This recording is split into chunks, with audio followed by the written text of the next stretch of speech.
To use QuickBooks Mileage Tracker, start by setting up the mileage tracking feature in your QuickBooks account.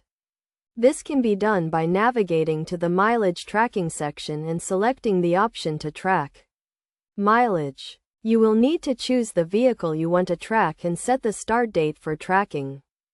Next, you need to set your business and personal mileage rates. The business rate is the rate at which you will be reimbursed for business miles driven, while the personal rate is used to track personal miles driven in a company vehicle. To log a trip, open the QuickBooks app and select the mileage tracking option. Choose the vehicle and the trip type, either business or personal. You can then enter the start and end points of your trip, and QuickBooks will calculate the mileage for you. You can also add any additional expenses related to the trip, such as tolls or parking fees.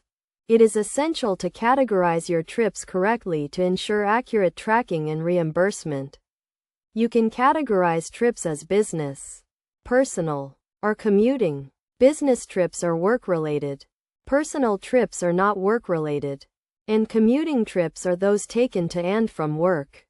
To generate a mileage report, navigate to the mileage tracking section and select the option to generate a report.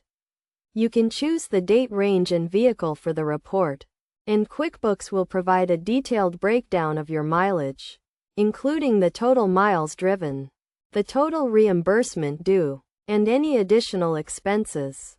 Best practices for using QuickBooks Mileage Tracker include regularly logging your trips, accurately categorizing your trips, and generating regular mileage reports.